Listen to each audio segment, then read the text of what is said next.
पहले चोरी फिर सीना चोरी चीन की आदत बन चुकी है। भारत से पिटने के बाद चीन अब शांति की बात कर रहा है।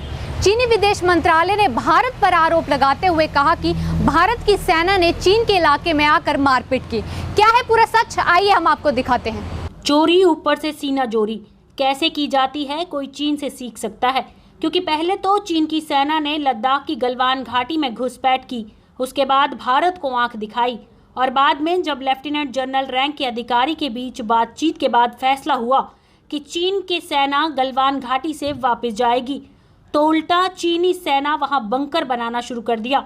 और जब कर्नल संतोष बाबू अपनी टीम के साथ उनको समझाने की कोशिश की तो उन पर हमला किया, जिसके बाद भारत के कर्नल बाबू के साथ 3 जवान शहीद हो गए। जिसके बाद भारत की सेना ने पलटवार करते हुए चीन के 45 सैनिकों और 1 कर्नल को मौत की नींद सुला दिया। चीनी विदेश मंत्रालय जो दावा किया है वो काफी हैरान करने वाला है। चीनी विदेश मंत्रालय के प्रवक्ता झाओ लियाजिन का कहना है कि दोनों देशों के सैनिकों के बीच झड़प चीनी सीमा में हुई। साथ ही उन्होंने ये भी कहा कि विवाद को कूटनीतिक और सेना स्तर पर बातचीत से सुलझाने की कोशिश की जा रही है। हम इस विवाद को और नहीं बढ़ाना चाहते हैं। चीनी प्रवक्ता ने कहा है कि हम कूटनीति और मिलिट्री चैनल के जरिए संवाद कर रहे हैं। इस मामले में सही और गलत बिल्कुल साफ है।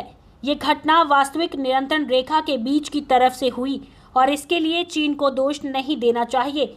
चीन का प्रवक्ता दावा करते हुए कहता है कि गलवान घाटी चीन का हिस्सा है, यानी कि पहले तो आप भारत की सीमा में घुसपैठ करो और जब मार पड़े तो उल्टा आरोप भारत पर ही लगा दो। अब शी जिनपिंग के लिए यहाँ विवाद नाक का सवाल बन गया है। कोरोना पर अपने ही लोगों का विरोध झेल रहे शी जिनपिंग को अपनी इज्जत बचानी है, इसलिए वो सच बताने के बजाय भारत पर ही आरोप लगा रहे हैं। चीनी विदेश मंत्रालय ने कहा है, हम भारत से अपनी सीमावर्ती सैनिकों को सख्ती से अनुशासित करेंगे। उल्लंघन और उकसावे वाली गतिविधियों को एक बार में रोकना चीन के साथ काम करने की सलाह देते हैं। हम भारत को बातचीत के माध्यम से मतभेदों को सुलझाने के लिए सही रास्ते पर वापस आने के लिए कहते हैं। हम और हिंसक झड़प नहीं चाहते हैं।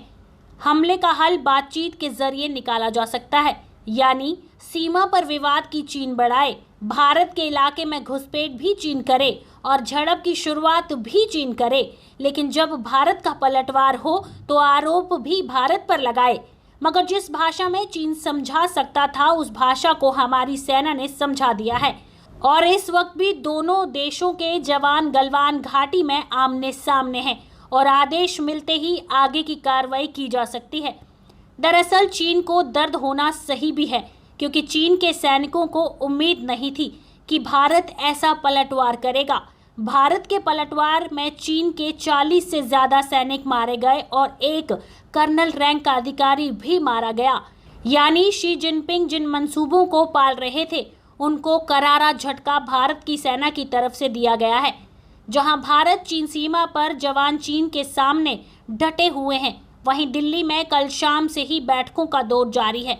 तीनों सेनाओं के बीच ने आज एक बार फिर रक्षा मंत्री राजनाथ सिंह से मुलाकात की और पूरे विवाद की जानकारी दी गई, जिसके साथ ही चीन को कैसे जवाब देना है उस पर बातचीत की गई। जिसके बाद रक्षा मंत्री ने ट्वीट कर कहा, सैनिकों की शहादत परेशान करने वाली और दुखदायी है। हमारे जवानों ने जबरदस्त बहादुरी दिखाई है और देश के लिए शहीद हुए हैं। देश उनकी बहादुरी और बलिदान को कभी नहीं भूलेगी। शहीदों के परिवार वालों के साथ पूरा देश एक साथ खड़ा है, तो भारत इस शहादत को कभी नहीं भूलेगा और वो चीन को जवाब देगा। रक्षा मंत्री ने साफ कर दिया है कि अगर चीन अभी भी नहीं संभला तो जवाब इससे भी बड़ा और कड़ा हो सकता है।